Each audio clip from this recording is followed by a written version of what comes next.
What's going on, everybody? Welcome to Talking in Novels. How's everybody doing out there? It is Monday. It is now June 2nd, 2025, episode number 141. And I realized I messed up the intro. I didn't do my running fans, jumping fans, throwing fans, all around athletics fans. This is what happens when Dave isn't here. I get all sorts of screwed up. But everybody, we appreciate you watching wherever you're watching from.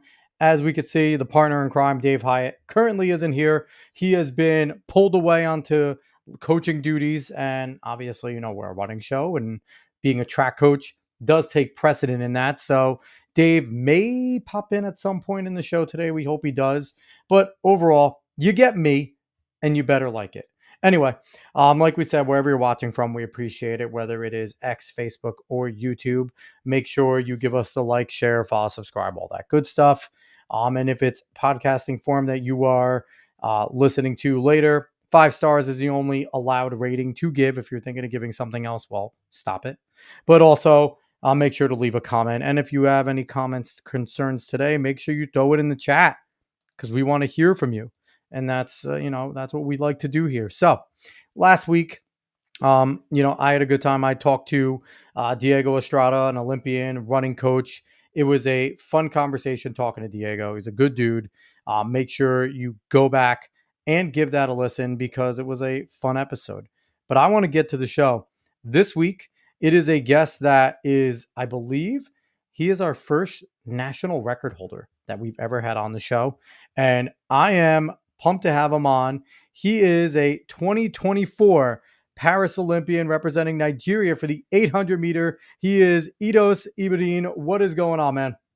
What's up? What's up? Thank you so much for having me. I'm looking forward to this conversation. Absolutely. I'm pumped to have you on. Like I said, I believe you are our first ever national record holder. So I just want to ask, how cool does that feel to say you have a national record for a friggin' nation of people?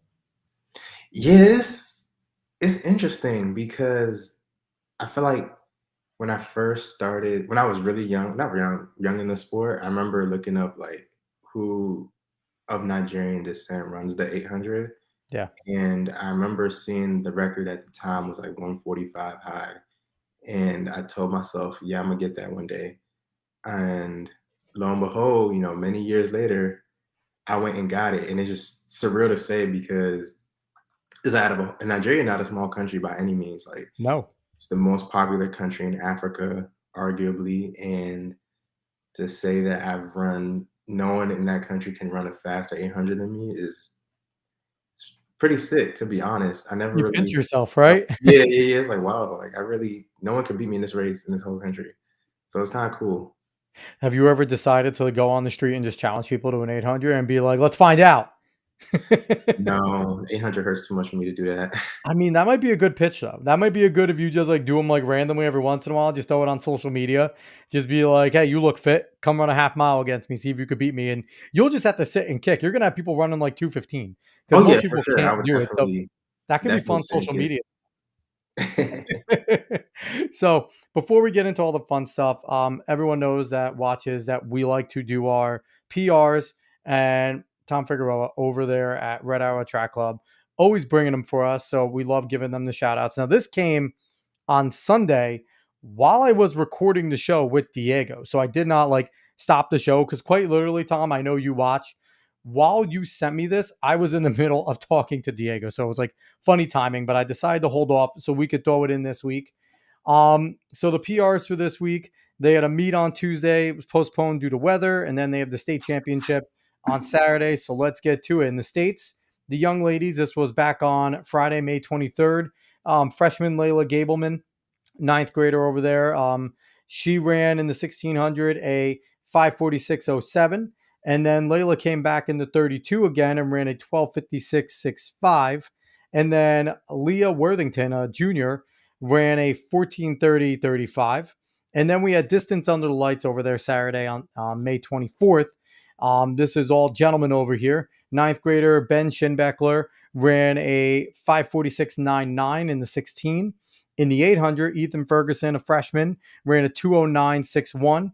And then for the 2 mile, Riley Zilai, a ninth grader, ran a 10:29.78.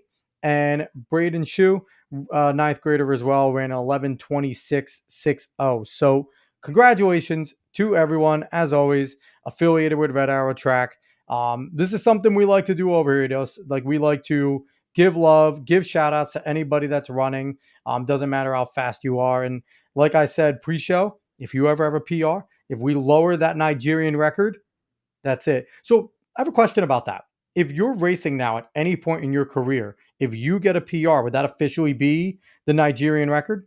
Yeah, pretty much in the 800. Yeah. So I've probably broken the record now, maybe 4, 5 times. That's awesome. I think. Yeah.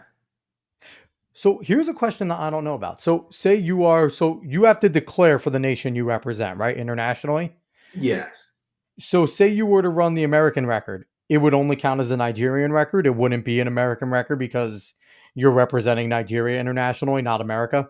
Yeah. So that actually kind of happened. So when I first decided to compete for Nigeria, I technically ran faster than the Nigerian record, but because I wasn't officially declared and affiliated with Nigeria, it didn't count as a national record. And then I was able to break it the following year. So I mean, that's got to be pretty cool to know in your back pocket you can reset your own record like that.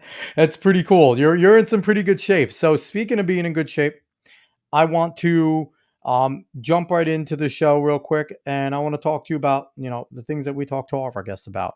First things first. When did you get the spark to become a runner? Not necessarily the first time you ran, but when did it click in your head and you're like, you know what, this is something that I want to do for the rest of my life? let's see. I think because there's two things. When I Yep. first started running, like I took it serious, but I didn't want to necessarily do it at the next level. I Mhm. think when it got to like my senior year of high school, that's when I decided that I really wanted to take on running in college. And then when I got to college, I think that's when I really fell in love with just wanting to improve a lot and also eventually being able to go pro and stuff like that. It's funny too, because I feel like it almost goes like both ways in college. Like some people sit there and they want to attack it more because it doesn't matter where you go, the competition level just raises. It's grown men, it's grown women. Everyone out there is fast. Everyone out there was a state competitor, county conference champion. Like, so you're running basically a championship race every week, regardless of the heat. So some people rise up to that and want to compete and want to do great. And then you have other people that kind of, they shrink a little, right? And I feel like that's always tough, and there's that measuring stick there.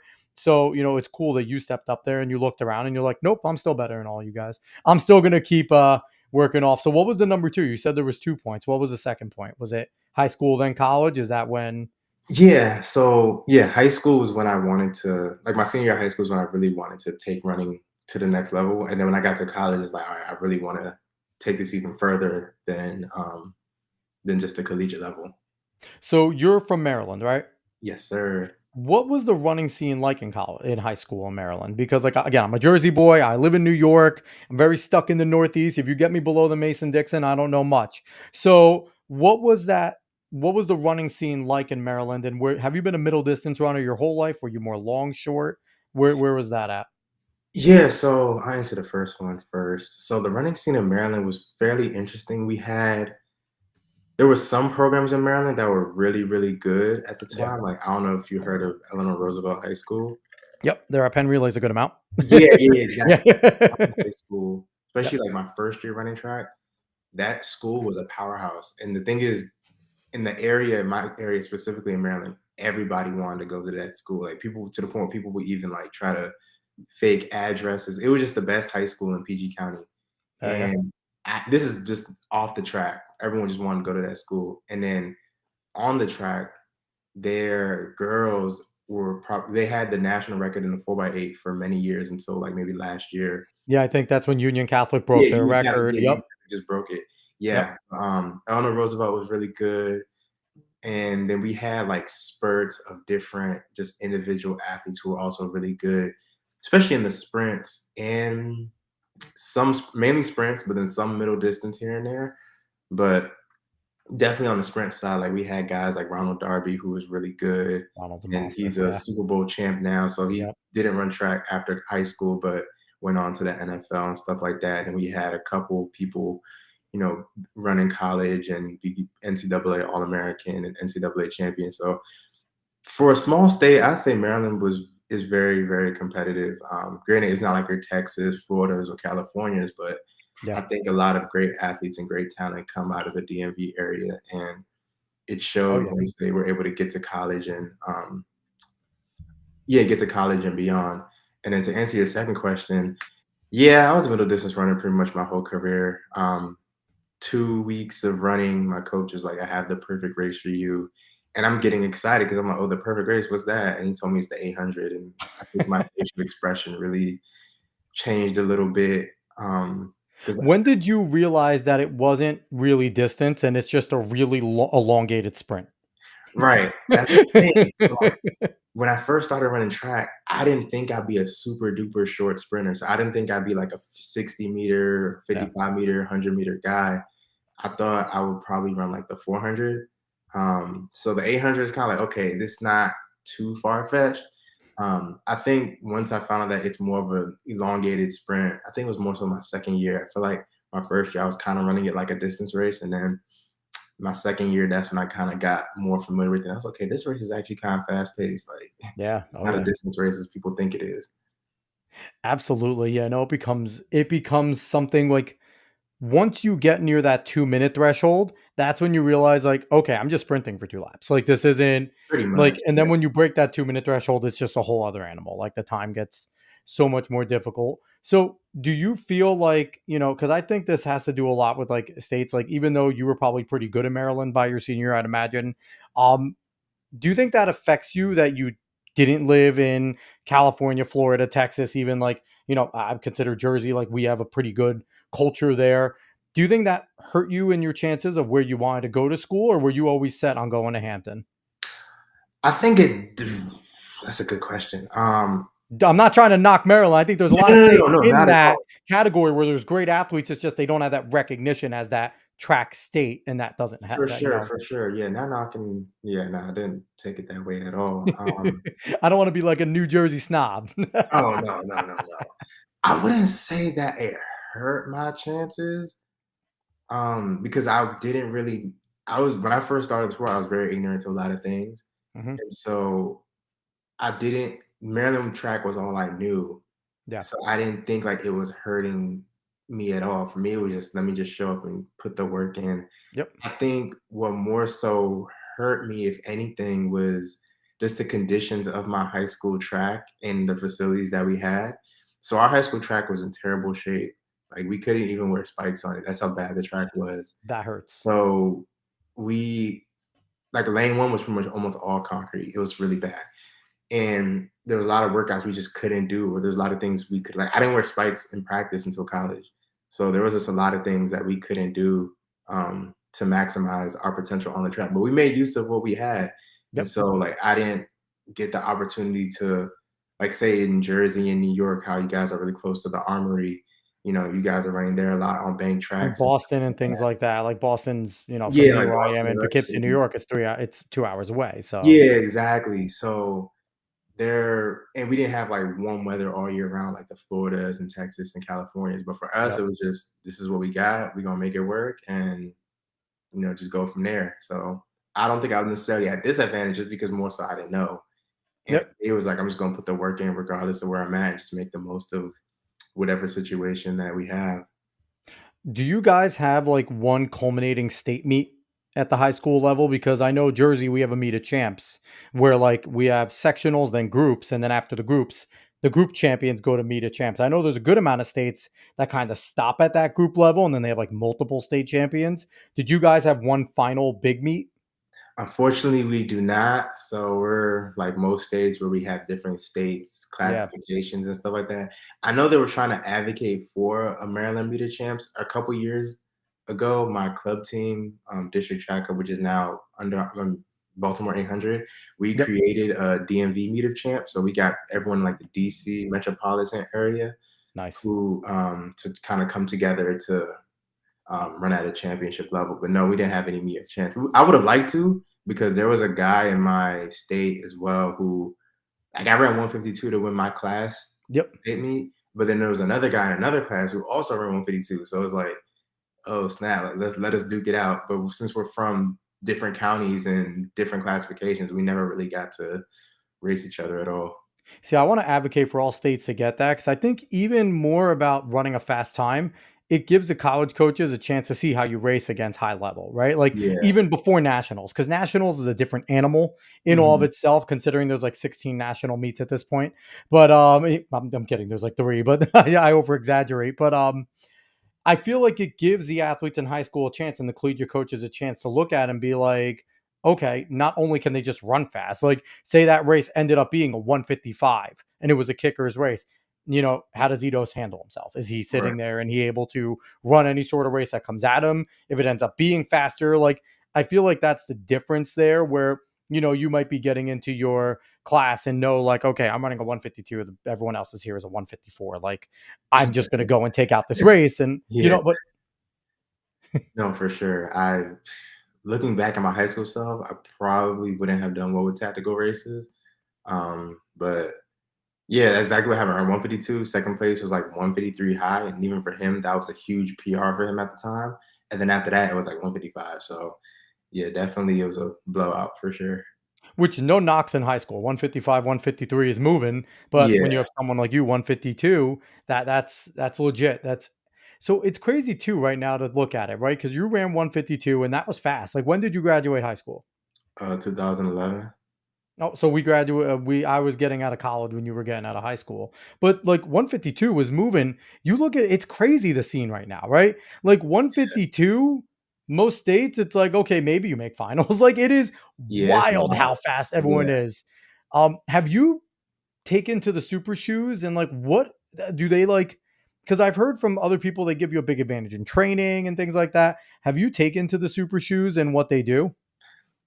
Yeah, I have. At first, I was like before I tried them on myself, I was kind of like, people are just exaggerating. But I do think they do make a huge difference, especially in like the mile and up. In the 800, I think there's some advantages, but definitely in the mile and up.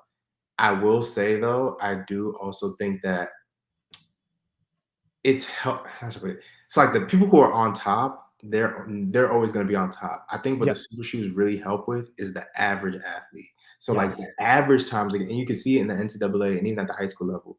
Like, NCAA, in 800, for example, people aren't really running I mean, like, you have every now and again someone will run 144, which has been normal. That's been happening for years, even back in, like, 2011, Yeah. 2012. You get your studs that do it. Yeah, exactly. But now there's just so much more 146s and 147s as there were before. So the average time is faster, but the people on top are still the ones that's on top essentially.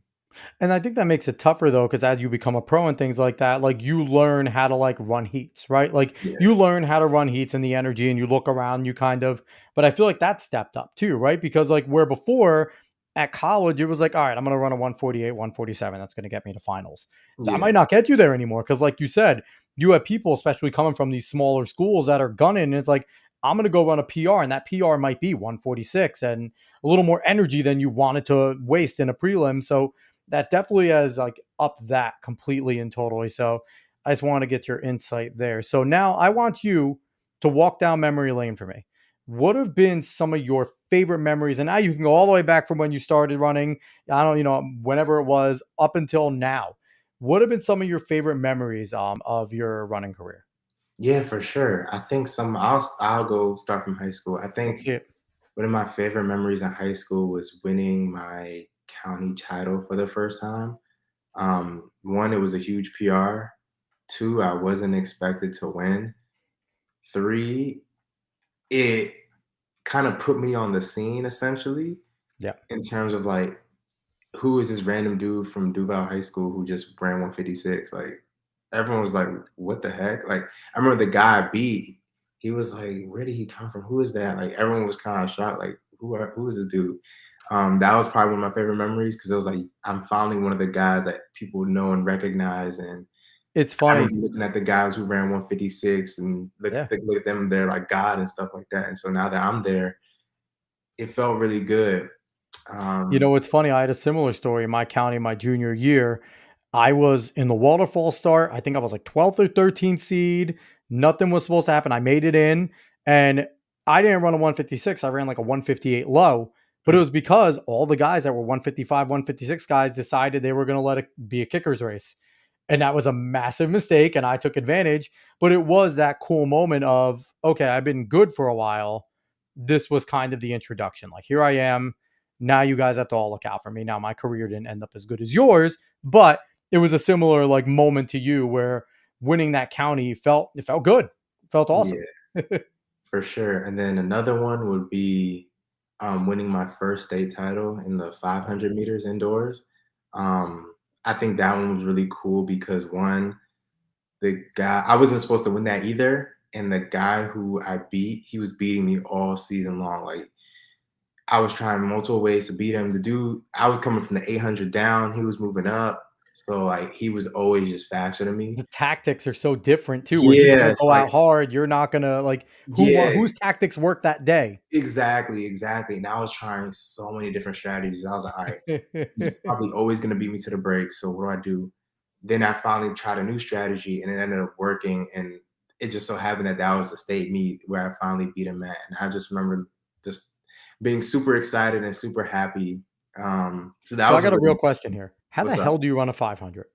Because like I come like where we like in Jersey, our indoor was kind of standard 2, 4, Yeah. 8. You know, every once in a while you get a 6 and a 3 thrown in. I've never even heard of a 5. Is that a common race in Maryland that you guys do? Yeah, indoor, so some Okay. states Yep. Yep. we Indoor. do 3, 5, 8, whereas Yep. Virginia does 3, 5, and 1,000. But so for me, the way I ran a 5 in high school was just I kinda ran it like a faster 8. Yeah. Um, so, like, I would get out, but then kinda get into, like, my middle distance groove and then just try to make a good move. And then depending on the race, sometimes I would lead it if that was just a lot better than the competition, but, Mhm. yeah, the 500 can be a little tricky at times, just depending Yeah. on, who's in the race and what the situation is like.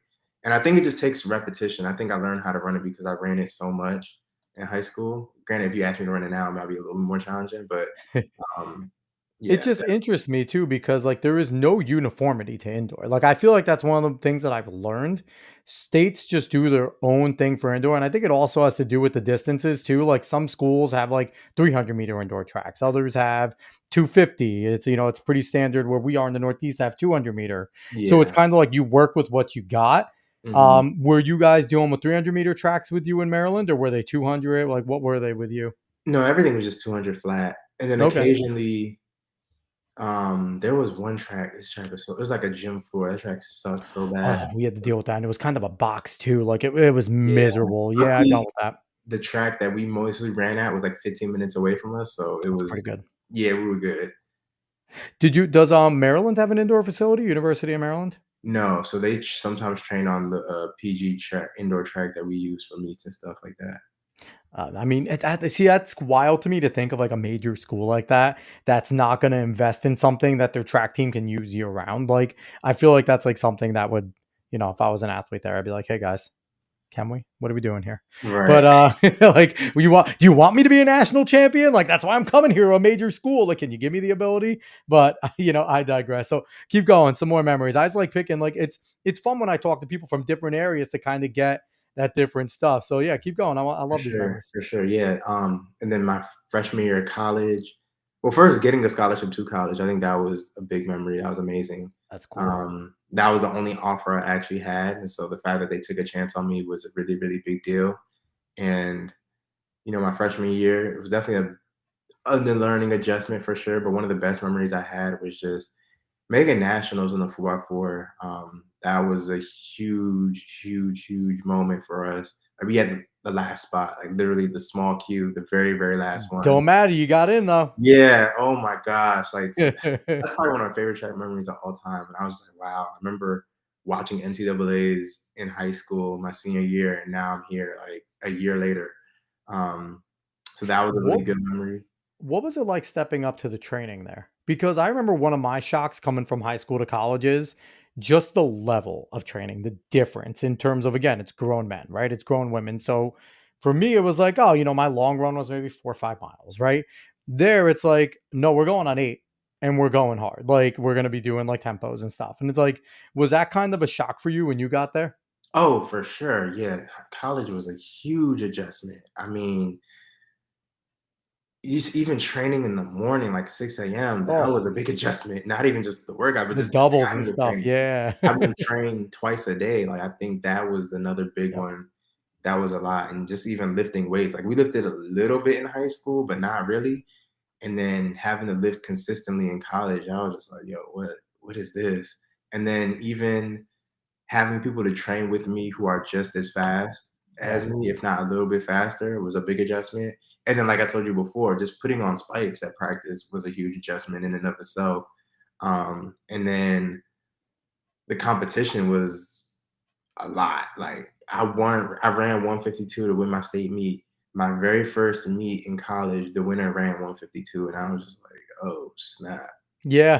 this is college!" Like, so yeah, it was definitely a big adjustment for sure. And then it's crazy too, right? Because you went to Hampton, which isn't like a massive school, but it's like it's not like other sports where it's like you only stay with small schools. It's like, no, I'm gonna go to the big meets. I'm gonna go and compete against Exactly. major programs and rub elbows. And if I'm good enough, I'm gonna be in the heats with someone from Washington coming over or like a LSU, or you're gonna be in there with them. And I think that's unique to our sport, where even if it's an open invite, you can have a D3 stud there, right? And it's like I feel like that's a fun aspect for you. Did you get to compete against a lot of the other bigger schools too in that? Oh, 1000%. Oh my goodness. Lots Yeah. of fun. Like people from Florida, people from Alabama, Mississippi State, just almost any school you can think of, and even in the 4x4 as well, like running against, University of Florida, they're historically really good at the 4x4.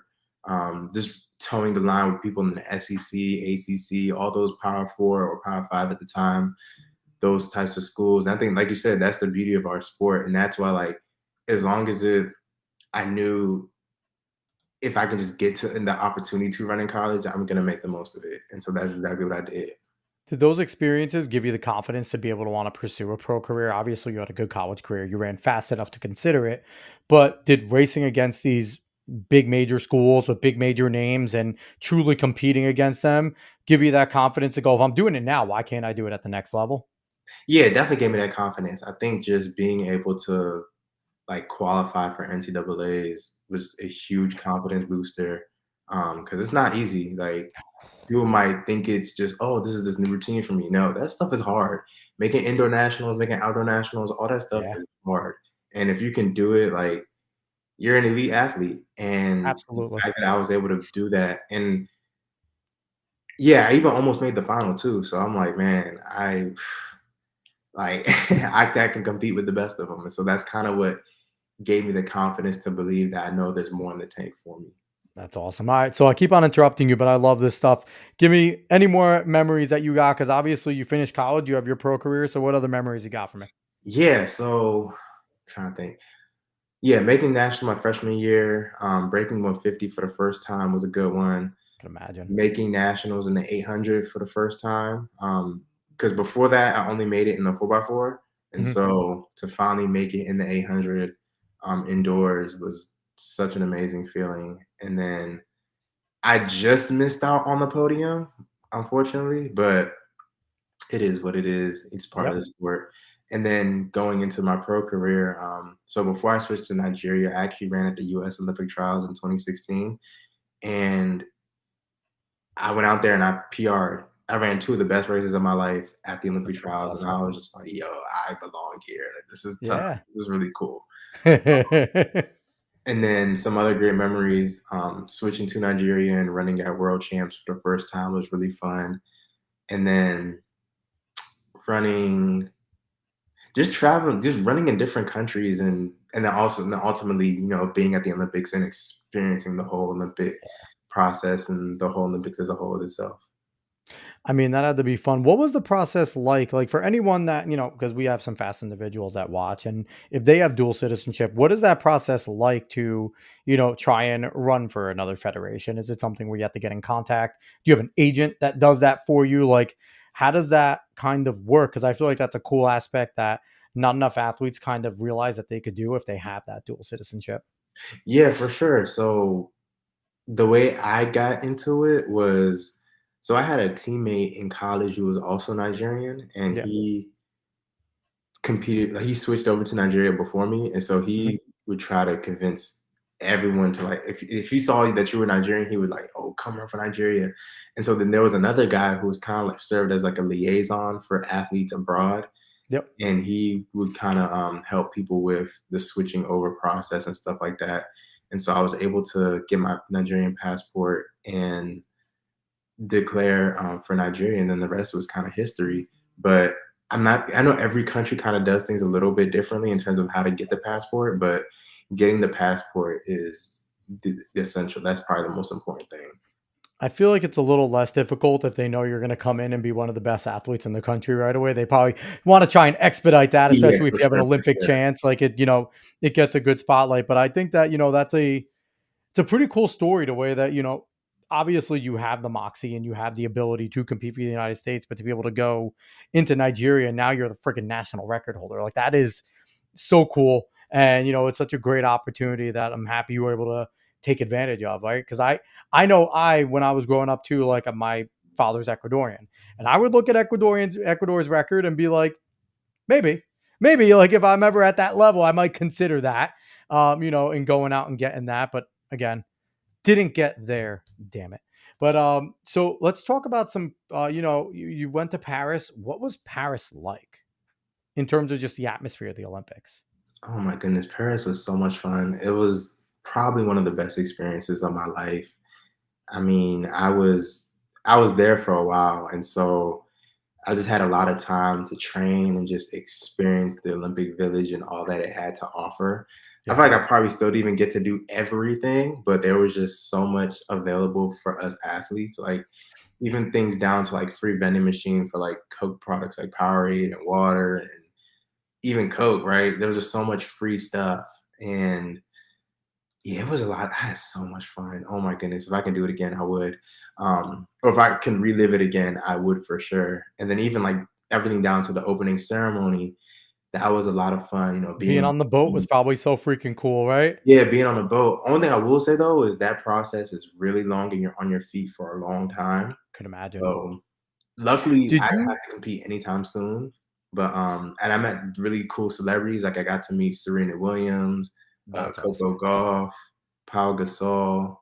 Trying to think of who Who else I met. quick shout out to Alexis Ohanian with, Serena Williams' husband and what they are doing with over at Athelos, making the women's league Yeah, coming up with Gabby Thomas, who obviously was big with getting the meet organized, but Shakari jumping on and Tara Woodall Davis, like that is as three as big as celebrities, they're just missing kind of Sid there, but that is an awesome thing. Shout out to that. And I really hope like I'm gonna be rooting for it, just like we're rooting for Grand Slam. And honestly, clapping for Grand Slam this week yeah, Grand looked Slam was amazing.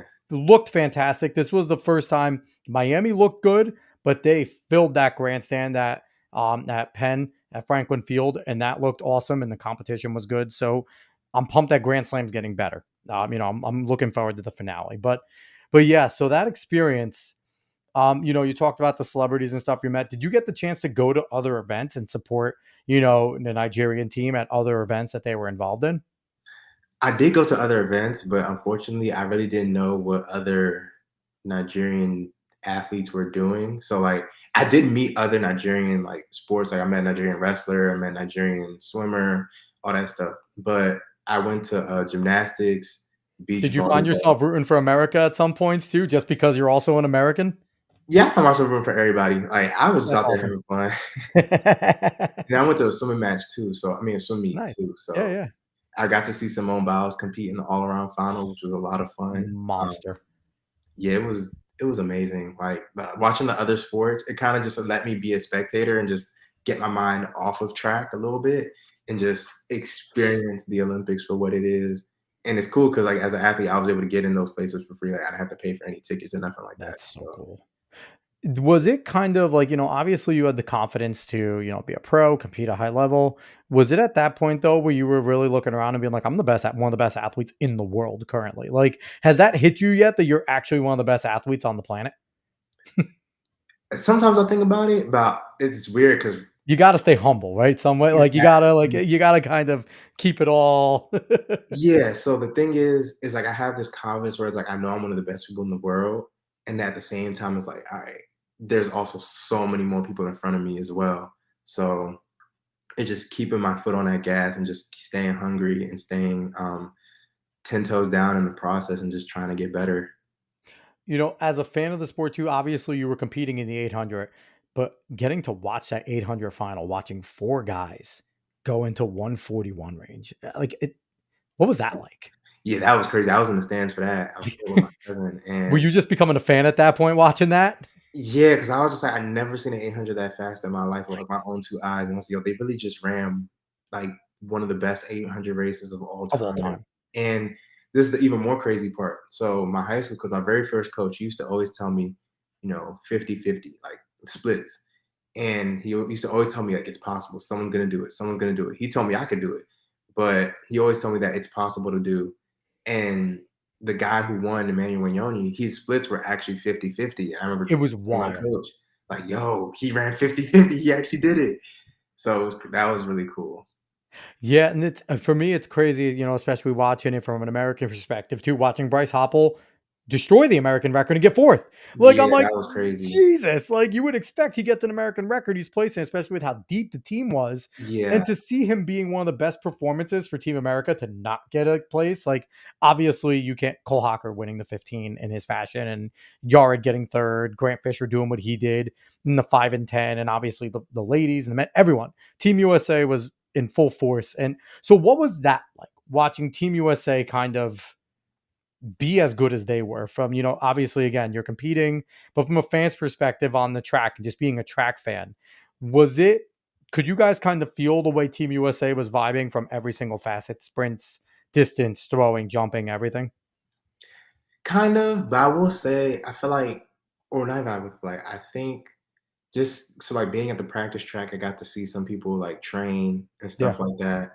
And just seeing some of the best athletes like Keishane Thompson and Noah Lyles and people from Keyshane's Team huge. USA. He looks massive. Like he looks like he's like a giant. Yeah, like seeing those guys practice and train, I just had to admire the craft. Like seeing, you know, like you said, the sprinters, the distance runners, the jumpers, even the throwers, like seeing some of them lift and stuff like that. I'm just like, yeah, they're coming with it. They're here. They're here. Yeah, yeah. Yeah, no, it was fun. I will say, and this might not be super popular, mini asterisk because Russia wasn't there, and I know Russia's had the issues with WADA and stuff and things like that, but they're always a factor. So it's like they were great. I'm happy America did what they did. They set the record for medals by a long shot, but I hope Russia figures out all their crap and in general in the whole entire world thing, and then they can just get back to competing. And I don't care about the politics. I want to see all the best athletes out there competing, Oh so yeah, for when sure. our when so that's good for everyone and you can get that going. So one thing I want to talk to you about, because obviously you're at the top of your game, we just talked about you being one of the best in the world, and how you have to try and keep that mindset. How tough is it to continually stay in a locked in mindset to keep on competing at a high level? Because obviously, do you have an on and off switch? Are you always on? How does that work mentally for you? I think for me, it's on and off. I think so. I'm a whole person, right? Hmm. And an elite athlete, like you, even off the track, the stuff you do off the track matters a Yeah. lot, right? You have to be, eating right, sleeping right. It's not just training. But for me, it's like when I'm training, I'm able to kind of turn my brain off and just focus on running. Yep. And then just whenever else I find myself doing, just be fully locked in on that thing. So just learning to stay present has been very key for me, not even just as an athlete, but just as a person in general. That's helped me balance a lot of different things along with my running. So like I've been able to have other part-time jobs while running. I've been able to go through graduate school and That's go awesome. through undergrad, all while still being an athlete and still succeeding in those areas as well. And I think just learning how to stay present and just focus on the task at hand has been game changing for me. And I think that's helped me stay focused in a way where it's not stressful, but in a way that helps me stay locked in when I need to. And then when it's time to relax, I can do those things as well. So, like, I tend to read a lot of books and play a lot of video games. So, like, when I'm Nice. doing those two things, just be fully immersed in those things while I'm doing it. So what are you reading? What are you playing right now? So I just started a new book today called Higher by Big Sean. Nice. And then I'm yeah, then I'm currently playing a game called Metaphor ReFantasio on the PS5. It's a Okay. JRPG. Yeah, it's a lot of fun. Nice, nice. So that's always good to have those escapes, right? I feel like all athletes and all people need those escapes. And like you said, you're a whole person. You're not just a runner. And I feel like it's becoming more known to the public now, especially with social media, that our athletes are more than just what we see in them competing. So that is cool that you've had the ability and you went to grad school. That's freaking sweet. Um, how do you find yourself dealing with the highs and lows of being an athlete, right? Because you're not going out and resetting the Nigerian record every time. You're not getting a PR every time. There's times where you're turning around and maybe just having a bad race, right? And not competing the way you thought you should, or a bad training session. So how have you found dealing with that mentally? Because as you get higher and higher, everyone has the physical ability. It's who's the strongest mentally at some points, right? For sure. So how have you found that the ways that you deal with that? Yeah, so it's funny because when I was younger, I used to be bad at dealing with it. I used to really ruminate on my bad races and wallow in a corner. And I think as I like graduated from college, I think when I started having more good races, I was able to handle the bad ones a lot better. And I just learned to be a big fan of myself. That's probably one of my big philosophies is being your biggest fan and your biggest cheerleader. And a lot of times when you look at like LeBron fans, Kobe fans, they're gonna cheer them on no matter how good or bad they play. Like I Yep. remember before Kobe passed, he congratulated LeBron on breaking his like scoring record. And then one dude who was a really big Kobe fan said, "You still the GOAT though."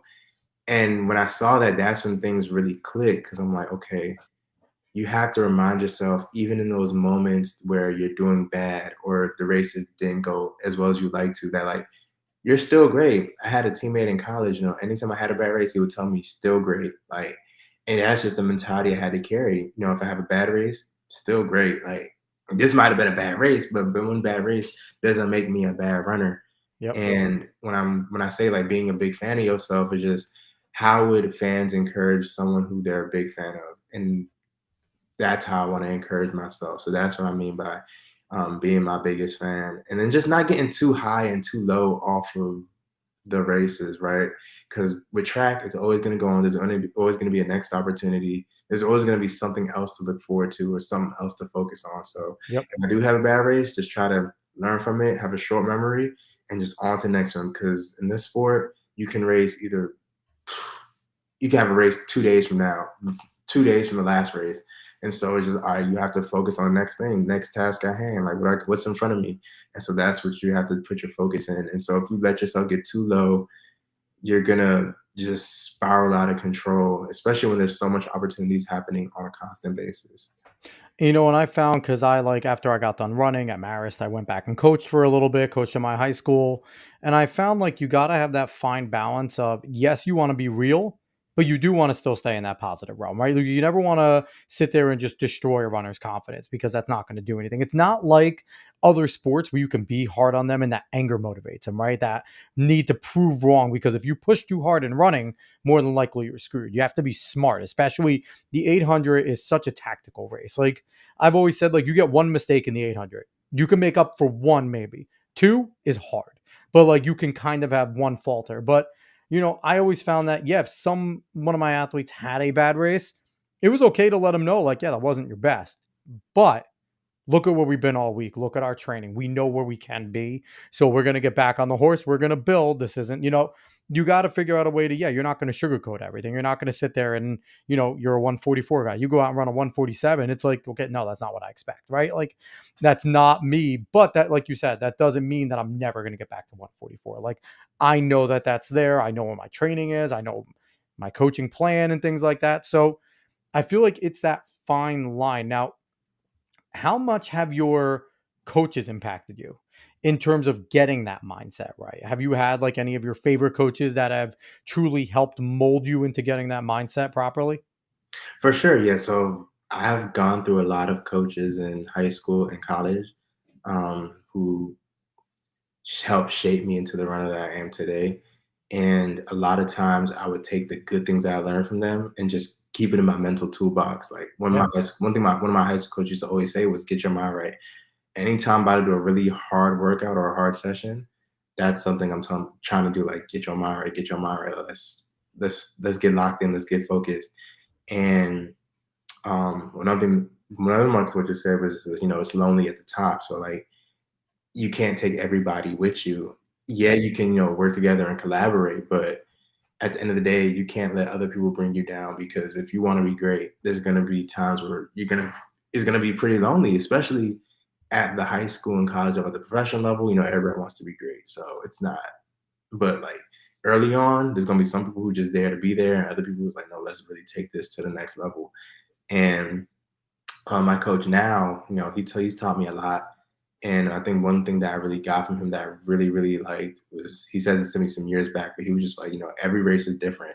And I think a lot of times we try to, at least for me, this is a personal struggle that I've had, where a will go really, really well. And I will try everything to recreate that race. And I see how detrimental that can be because Yeah. I'm not racing in the present, I'm racing in the past. And it sucks because it's like I'm trying to recreate something good that happened. Usually people, recreate the bad stuff or they're scared to recreate the bad stuff. But for me, it's Yep. like I'm trying to recreate the good, but every race is different. So I can't recreate the good. I have to, be present and focus on the race that's right in front of me versus instead of thinking to myself, all right, since I made a move in this race here, I have to make that same move every single race. And sometimes that opportunity doesn't present itself. So it's how am I gonna, rebound from that and stuff like that. So just knowing that every race is different. And it's the same thing even with the bad races too. Like every race is different. Just because I ran 147 here doesn't mean that I'm gonna run 147 the next race. And I think you touched on something, and we talk about it on the show a lot here is the time trial versus the racing, right? And what you're really talking about is learning how to race. Mhm. Because, like you said, every race is different. So it's all going to shake out different. Now, if you're in this big race and there's a rabbit, right? That's helpful because you're not worried about pace. Everyone's kind of stringing along, and the race doesn't begin until they step off. And at that point, you're kind of all firing on all cylinders, right? Yeah. But when there isn't a rabbit, that's a really different scenario because it's like, can I go out and okay, we went out in 53. Do I have enough to come back in 49? 50? Like, okay, no, we went out in 49, 48. What am I going to do now? Like you said, it's all different. And it's okay if I ran great because I went out in 49, but they're all going in 52. Do I want to go early on and go out of 49 on my own and then try? Like you said, and I think there's the differences, and I think that's something that it's hard to learn, and it's getting harder now because everything's a time trial now. Like we Okay. have so many meets where they're all time trials, where even if there isn't a rabbit at the high school level, there's mile events where there's like 50-mile races. And at the top, they're all trying to break four. So you don't need a rabbit, right? Because that's their goal. Everyone's going to run that pace. But I think what you're talking about is really valuable where all races are different, and you're going to have to learn how to race and learn how to replicate your best times in different ways. Yeah, So, exactly. yeah, 100%. So, one of the things that comes with, especially with track, and one thing I learned young from one of my coaches is what you train for today isn't going to affect you in this meet, but it's going to affect you two or three meets down the road. Um, how have you learned to deal as you matured as a runner with being patient for your results to come, and when they're hitting, understanding that this wasn't from today, this was from 2 weeks ago, my training a week ago. Yeah, definitely. So I think it helps for me, just being a patient person in general, It's helpful. um, yeah, is really helpful. And just focusing on myself, I think where a lot of athletes slip up is especially now, it's even a lot harder Oof, now, Strava. is Strava, Ugh. social media, mile split, T-first, even with the World Athletics page, just constantly looking at what the next man is doing. Oh, what this person ran, what that Oh, person World ran. Athletics is the worst. They allow you to compare someone right away because they raced them Exactly, once, and it's like, I could imagine exactly, as an elite athlete like you, it's tempting to sit there and be like, "Okay, how'd my rival do?" exactly. Why So like just that's crazy. yeah, so like just seeing all kinds of things, and people have to realize that someone else's success isn't your failure. Yeah, And it's easier said than done because you see somebody, especially if it's someone that's like in your district or your school yeah, or your yeah, conference, or someone that you have to race against pretty soon, and you see them run really fast, you're like, oh snap, like I'm not ready for this. But the key with patience is just knowing that your time will come and knowing that it's all about running fast when it matters, yes, right? yes, People can run fast all the time in the off season, but when championship comes around, they're nowhere to be found. There's a lot of people who they run fast inside, but then come outside, they're running the same time. mhm, And at least in our program, in our group, we don't really run that fast indoors. So like seeing a lot of people run, 144, 145, 146 inside, it's like, dang, man, they getting after it. They running fast. And then them same people are probably still gonna run in those same times, if not some of them might run a little faster.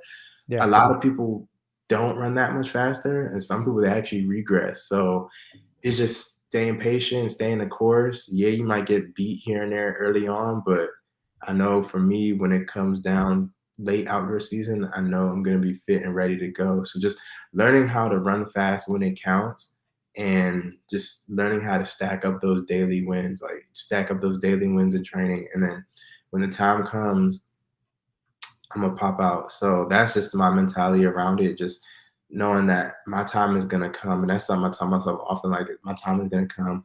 If someone else runs fast, I'm gonna congratulate them, but I know it's gonna mean a lot more when it's my time. So just learning just to stay within myself and just focus on what I gotta do in training. It's interesting you mentioned all the potential distractions and the way we can go and look at things. I talked to Diego Estrada last week, and he was a part of the early Northern Arizona teams, the NAU teams, when they were really starting to become NAU and what they were. And I remember Flow Track would feature them on Workout Wednesday all the time.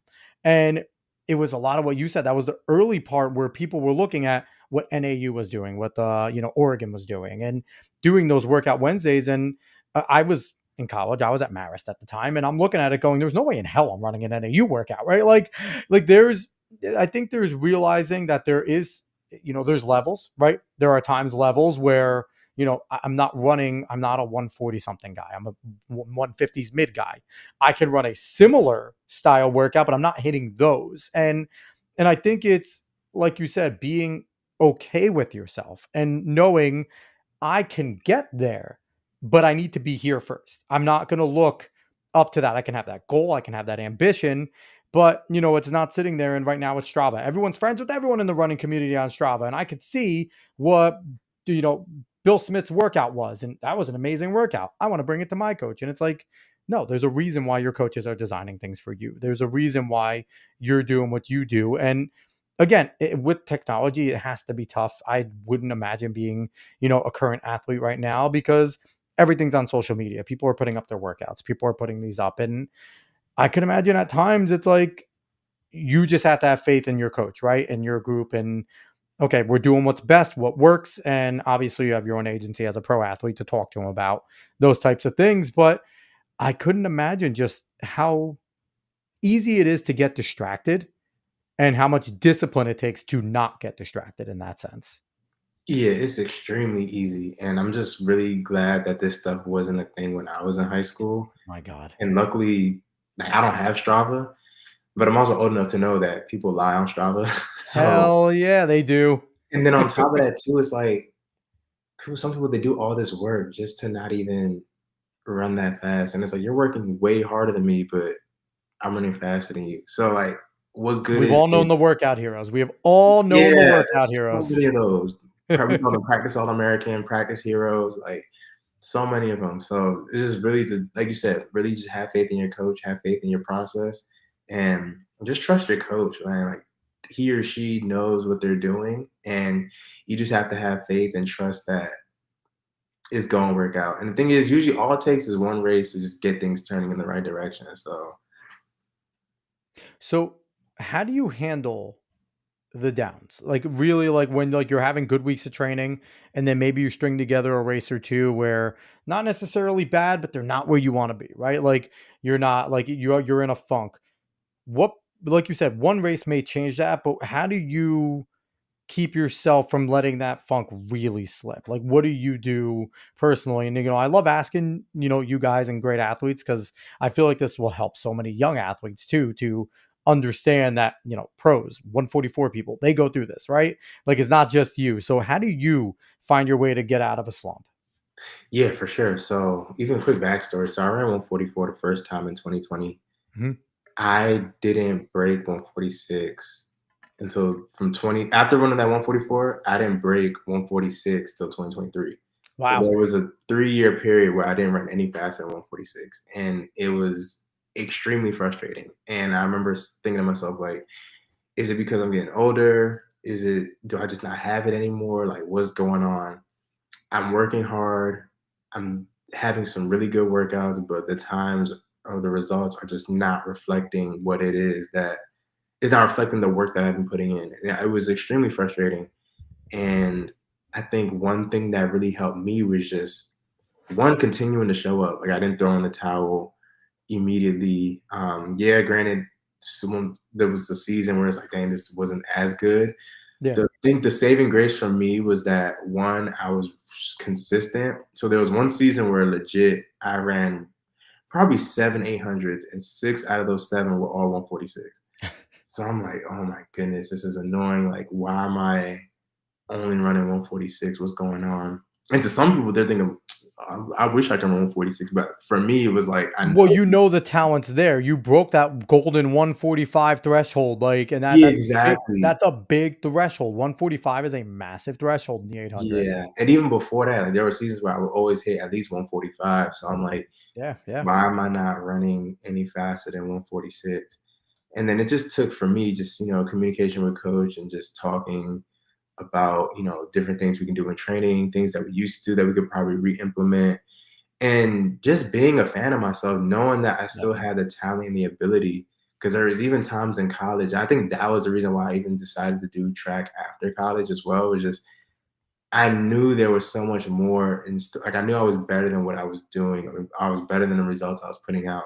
Like, I ran 148 in college, and I ran a bunch of times without a PR coming out of college, and I knew I could have run I knew I was at least at 147, guys. So I'm like, "There's Yeah. no Okay. way that I can't get any faster." And so for me, just that curiosity is what really drove me to just wanna get better, and it helped me also navigate some of those low points as well. And then just getting inspired, seeing people have big drops, I'm like, "Alright, they can do it, I can do it." Seeing some of my training partners have really big drops, like, if they can do it, I can do it. Same thing. So just learning that sometimes this comes with the sport, and it takes sometimes pivoting, changing some workouts up, but just not giving up. I think that's the key. Just constantly showing up and constantly just encouraging myself, man. That was a really big thing, knowing that like I'm still great. I know I can still do it, knowing that I'm capable of many great things in this 800-meter race, and I'm not gonna stop until it's done. And I encourage athletes to do the same. Like, don't just throw in the towel because you had Yep. one bad season. But if you truly exhausted all your options, then go ahead. But if you if you're still in the fight, there's an opportunity. So just showing up, man, is really a big part of it. I'm gonna tell you right now, you're gonna be one hell of a coach one day. Just because of that mentality to be able to motivate, and, I feel like because 'cause you're a little more soft spoken, like, you're gonna be able to resonate with more people, because I'm very rambunctious, so I'm not everyone's cup of tea, but, I feel like that's gonna be something that you're good and that you're gonna enjoy at some point, because you have that and that motivation, and I think one of the things that you said that resonates, just show up and have that belief in yourself, right?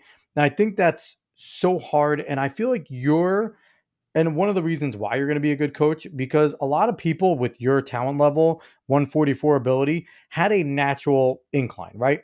And it just kept going, kept going. They kept getting there, 140. They just kept knocking at the door and they got there, right? Where you have that experience of a 3 year lull, right? That is perseverance in the running world, if I've ever heard it.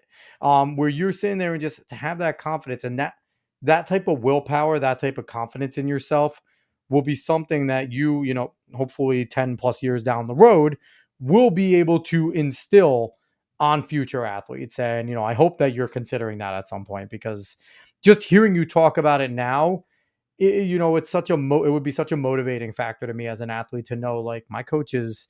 I'm hoping when it all said and done, you're a 142 guy, but my coach is that fast, national record holder. Competed in multiple Olympics, and he struggled.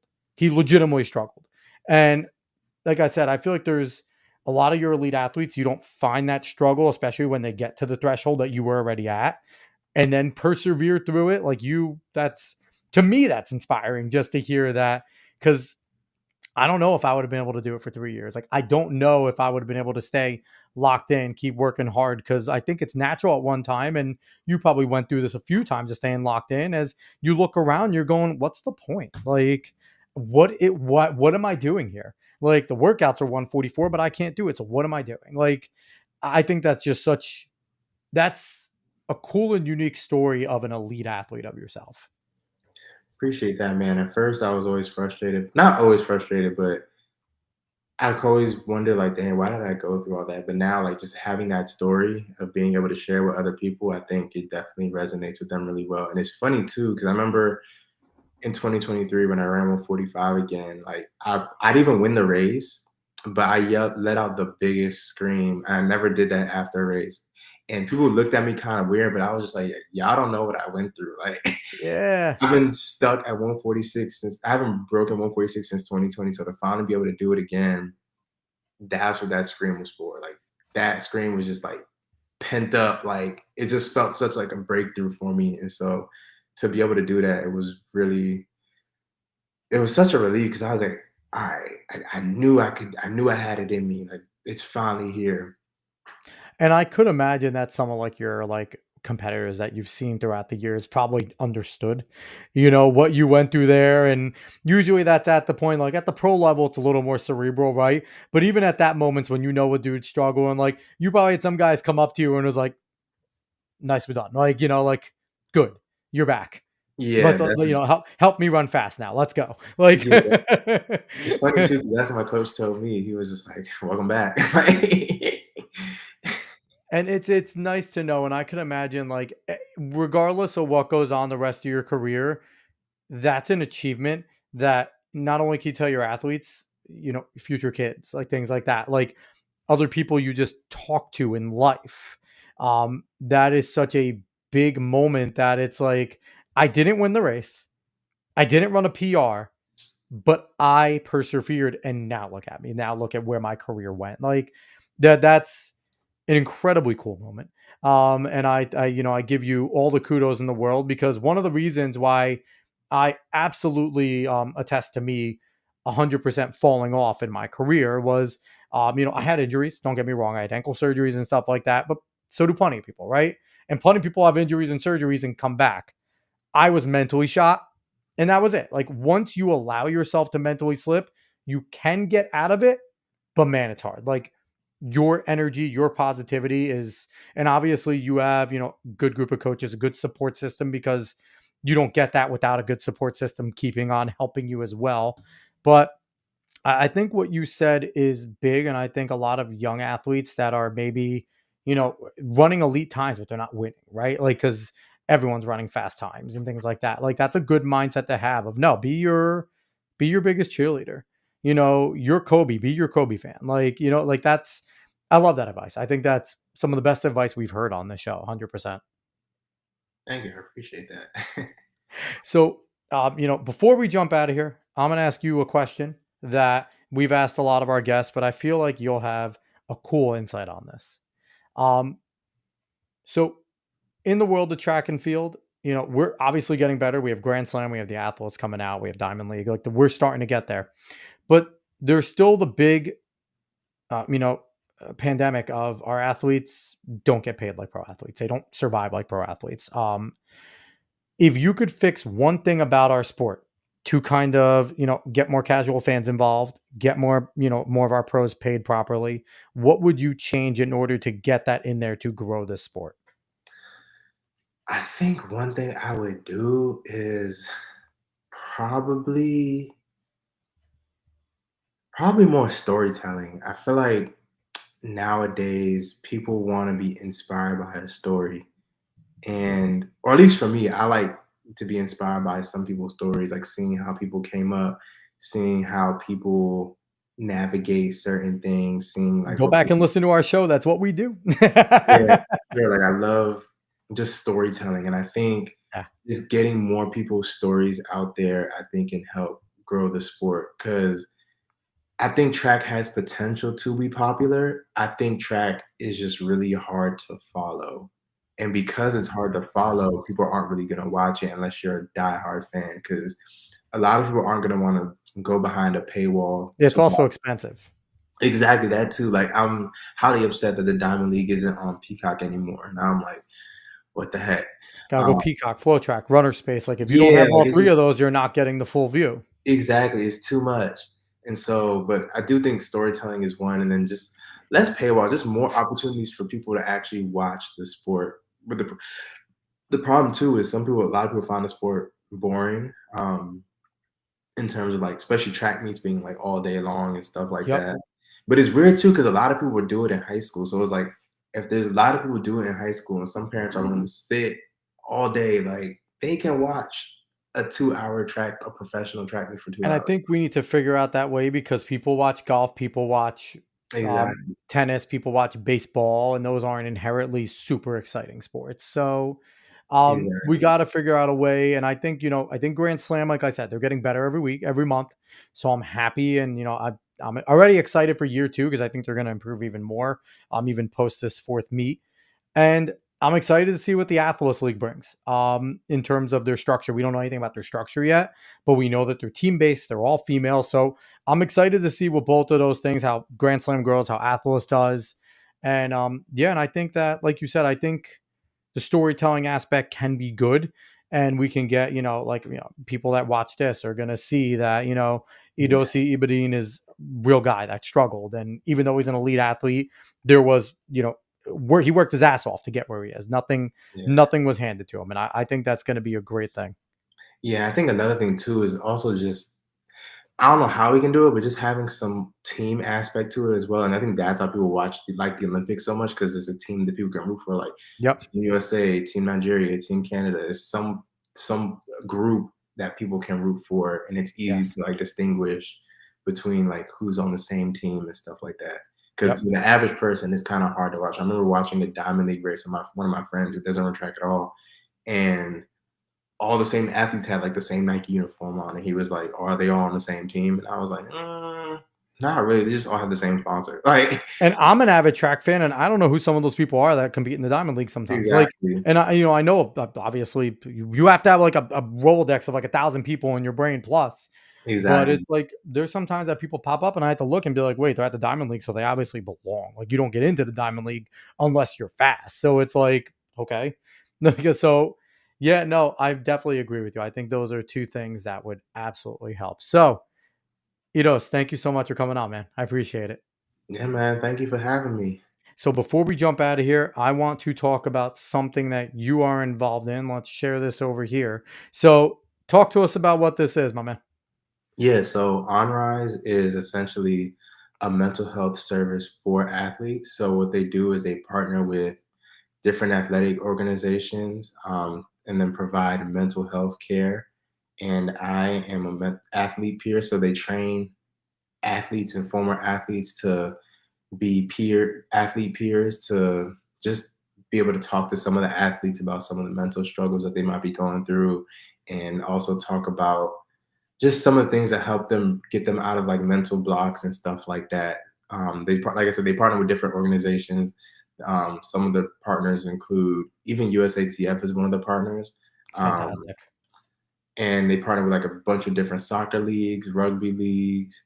I'm trying to think of what other leagues, but those are primarily just some of the sports that they work with, and they're trying to just get bigger and get more global. And it's been a fun, rewarding thing. I love working with OnRise a lot, and I think this is something that I definitely want to do more of post track. Just get into that mental performance world and see what I can do from there, and the impact that I can have on athletes and future athletes to come. Yeah, and I think that this is something really cool and something important for the sport. And I could imagine that, your experience, like we just talked about, is something that you obviously bring to a lot of these other athletes, these young athletes, these collegiate and even pro athletes, right? That Yeah, are in funks, and sometimes being a peer sometimes does help too. And maybe it's in another sport. And it's like, I can imagine like where you relate is if it's someone in another sport, it's like, I ran track. Okay, yeah, sure. Let's talk about, right? Like, there's always that connection. It seems like everyone in the pro level ran or did track at some point. So you have a connection there with all of them. But yeah, no, this is really cool. I'm obviously scrolling through the group here of their main people. So this is fantastic. I think this is awesome. And I'm really happy to give this a shout out. yeah. Thank you so much for giving Honor Eyes a shout out for sure. Absolutely. On Rise is fantastic. And obviously Under Armour, they're your group. Yes, sir. So yep, Under Armour right there. So shout out to Under Armour for signing you. You're one of their professional athletes. And obviously they got a great one. And I feel like maybe that could be the other change too, is for yes, these groups like Under Armour is obviously you're one of their professional athletes, but a real biography on you where you could share some of the stuff you shared with on this show Mhm. going through. So because obviously Under Armour is a massive company, Nike, Adidas, all of them. If they were starting to do these highlights, people would watch. So I don't know, that's an idea out there. Anyone from Under Armour that's watching, you can have it. Do it. Go go talk to Edose and get that done. So once again, he is Edose Ibadin. So he came on here. We appreciate it. He was a well, was is a 2024 Olympian representing Nigeria in the 800, national record holder, and like we just said, pro athlete running Under Armour. And I think that you have plenty more to go. You have a great mindset. I'm excited to be able to come on this show and be like, hey, former Gasidos just dropped a 143 and we're pumped for him. Sky's the limit. And I mean, keep going, man. We appreciate it. We appreciate you coming on. Yeah, man. Thank you so much for having me. I really do appreciate it. Awesome. So once again, we're talking to Nobles. Find us wherever you can find a podcast. Go give us a good rating wherever you're watching from. Facebook, X, YouTube. You can go find us there, and we'll be back next